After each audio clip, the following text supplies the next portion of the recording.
Olá pessoal, tudo bom? Vamos agora dar início a uma revisão, né? Uma visãozinha sobre a arte clássica, né? A arte grega e romana. Então, quando a gente fala de arte grega, em primeiro lugar eu quero lembrar a vocês, que vai ser o nosso primeiro ponto, que a arte grega ele busca exatamente o belo, né?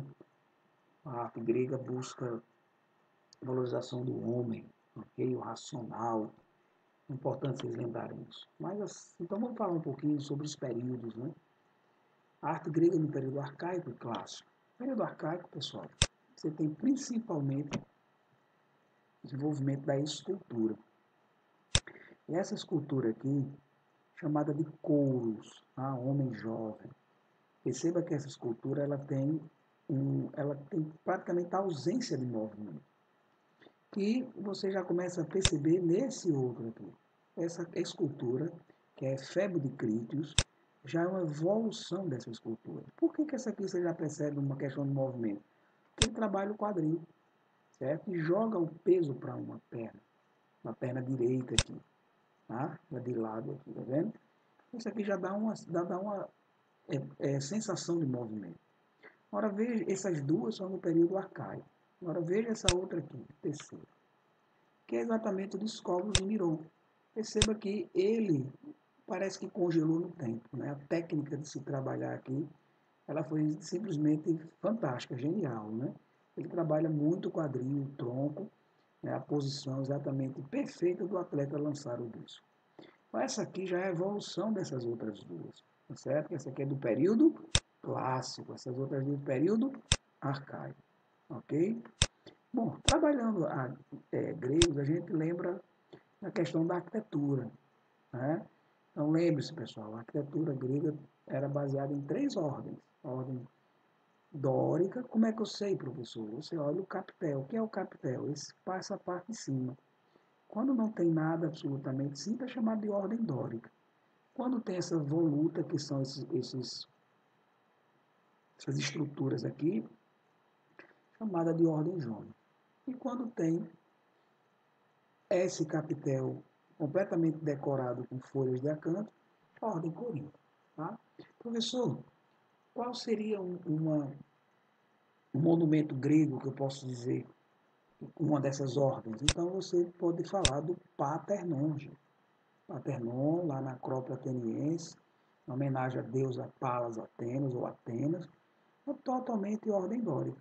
Perceba que todas as colunas que a rodeia, né, a estrutura do Paternon, é exatamente de ordem dórica. Okay? Outro ponto interessante da arte grega é a pintura em cerâmica. A pintura em cerâmica, ela era bem interessante, né? A própria pintura, você percebe que os vasos e as ânforas, que é um vaso, que é uma ânfora grega, né? Ela é bem harmoniosa, os desenhos, inclusive com a própria forma da ânfora, né? Eram feitos de duas técnicas, eles colocavam os vasos numa tinta preta e fazia a técnica da figura negra ou figura, né, preta, que era raspar pelo lado de fora, né, mantendo na cor da figura a cor do vaso de fundo, ou então a figura vermelha, raspando o desenho interno. Né? E o que eles retratavam? Geralmente essas ânforas eram para colocar água, vinho, né, rituais, azeite, etc. Eles retratavam normalmente cenas do cotidiano, da mitologia, dos Jogos Olímpicos. E você tem um vaso, por exemplo, aqui, essa cena aqui é Aquiles jogando dama com Ajax. Ok? Não esqueça, tá? Período helenístico, gente. Período helenístico é aquele período em que a cultura grega ela se mistura com a cultura oriental. E aí traz outros elementos interessantes. Na primeira fase, né, período clássico, arcaico, os gregos na escultura só representavam o nu masculino, tá? Dos deuses, para eles era o ápice da beleza. Né? Nesse caso, o período helenístico já começa a ver o nu parcial feminino. Olha a Vênus de Milos aqui, é a vitória de Samotrace. Então, outras características do período helenístico é dor, sensualidade, violência, realismo, que você vê tudo isso não só nessa escultura, mas acima de tudo nessa outra aqui. Essa aqui é a Vênus de Milos, tá?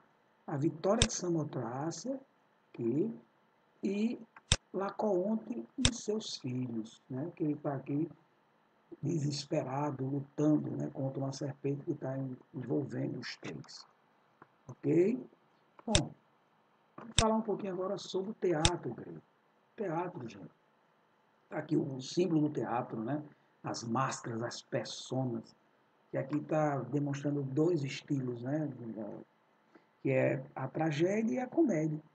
Esses eram os dois tipos, né? Duas modalidades de teatro grego. Lembrando a vocês que o teatro ele servia, acima de tudo, para também ensinar. O teatro ele nasceu nas festas em homenagem a Dionísio. As mulheres elas não representavam, né? Não havia mulheres atrizes, elas apenas podiam assistir, mas as tragédias normalmente narravam histórias da mitologia, de reis. Um exemplo de uma tragédia, né? É Édipo Rei, tá certo? De Sófocles. E a comédia normalmente era satirização do cotidiano. Aqui você tem um anfiteatro, um teatro grego, que é o teatro de Epidauro, na qual aqui ficavam os espectadores, né, sentados, aqui no meio eles representavam e aqui havia uma estrutura, certo? Onde colocavam os outros elementos da peça. Ok? Para fechar, falar um pouquinho da arte romana. A arte romana ela é muito interessante porque também, além dela ser bem original, ela também absorveu a arte de outros povos, como por exemplo os próprios gregos e etruscos. Aqui você tem o Paternon, tem 3 fotos. Uma das coisas que os romanos nos legaram foram as abóbodas. Lembre-se, pessoal, Roma, eles buscavam a praticidade, tá? Eles eram práticos, ok? Aqui você tem o Panteão e olha só o tamanho dessa abóbora, né? Ela dividia o peso, mas acima de tudo a ideia que era abrir espaço interno. Olha o salão aqui, ó, né? Sem colunas praticamente, aqui abrindo a coluna só de lado aqui, ó, sustentando o peso, mas aqui no meio não. Então os romanos já eram muito práticos naquilo que se fazia, porque eles eram militares, conquistadores.